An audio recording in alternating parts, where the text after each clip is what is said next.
quickest lap. 14.5. No way. 14.5. That's the quickest I've ever been.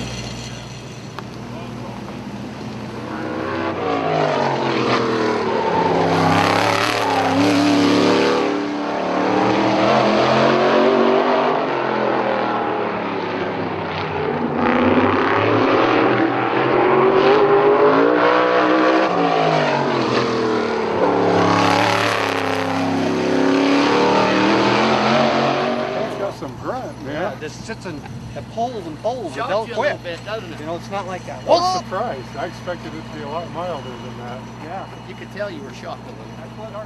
Had a lot more power and pickup than I expected it to. It's really shocked how good it'll come out of the turns. It's nice.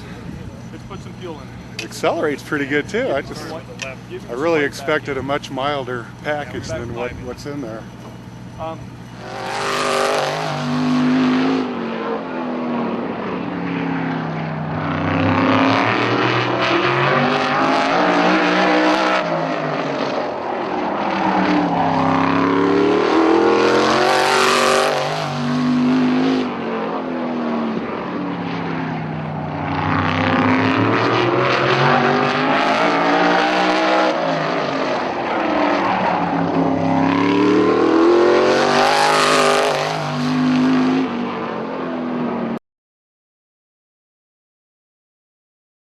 This is LS3 out of the Corvette. The pistons, rods, camshaft, valve springs, push rods have all been changed.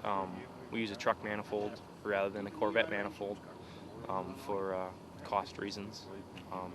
Stock blocks, stock heads, they're not even, don't touch them. I mean, stock valves. And you're on what kind of production frame?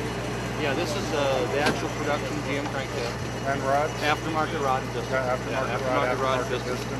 And what kind of compression do you have This on is 11 to 1. Flat top piston. The intake valves are 2 inches, 165 diameter. So they're very similar to like an 18-degree size intake valve. If you're familiar with that at all. Larger than you'd run in a 23-degree head, you know. And so the intake typically, valve, what does it cost to send it in and get it rebuilt and freshened again? A rebuild that we've done, we just did a rebuild for one of these engines that ran like, I think we had 6,600 laps on it or something like that. It was 2 seasons, they raced in Milwaukee.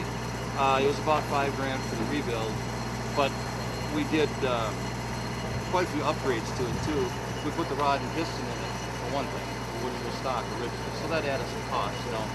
But I would say 3,500 probably is really realistic. It's hydraulic roller camshaft, so we just changed the lifters, you know. And then the valves are they're hollow stem intake valves. They weigh 87 grams, so we'll replace the valves during a rebuild. See you later. Springs, you know. Valves are about $30 a piece. Thanks, John. So, all right, man. Thanks for helping. Hope you had fun. So it's going to vary depending on what we decide at the end of the day, but I'm going to say 35 is probably going to be pretty realistic, you know. And the base cost original is going to be anywhere from 12 to 14. We're looking at a $13,000 to $15,000 range. At the end, we had to replace the block and both cylinder heads, which would be highly unlikely. But a long block, if you will, it's about $6,600 for that piece, all brand new.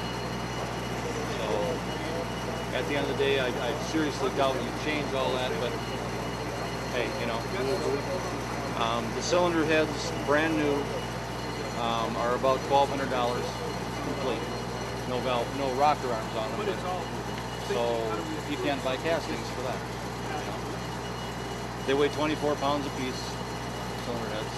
The total package is 380 pounds. There's 48 GM part numbers to do the build of the engine, and there's 52 aftermarket part numbers, so it's about a 50-50 deal. From the headers to the bolts to the air cleaner to each of the connections we use, so on and so forth. So aftermarket's a very big part of this, more than a lot of people don't realize that. So, and I'm really big on that. If you had a series using this engine, you always have some on the shelf, so it has a harmonic balancer. Yeah, it's got a VTI damper on it. all the stock, all the componentry on the front of the engine are production. This is actually considered to be like an F-body Camaro, like a 2004 Camaro. And so here's the That's your power steering. Yep. Alternators underneath it. And then So it comes with a pan and everything? I told you. Engine, injectors, computer, wiring harness, radiator, brake Headers, pedals, headers, headers, oil oil tank, for between 13 and 15 grand. radiator. You will need it because your gear setup. So we got to figure out how much it's going to cost for the stuff we don't need for the other guys. Yeah. But a brand new builder, A brand new builder that had to if you had to buy a brand new car, you're done. Is that for a 3 savings? years, yeah.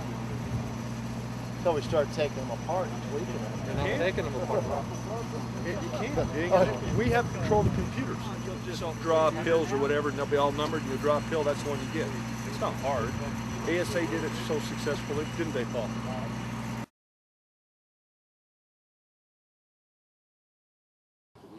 I think everybody was pretty amazed. I know we were super happy that it's very competitive. It's going to be a competitive engine, and again, with a half days of testing on it, we're running the front pack against open motors, which is huge. I think everybody was impressed, though. I really do. They got the crate mentality out of their heads, I think. Yeah. It's not a slow crate motor.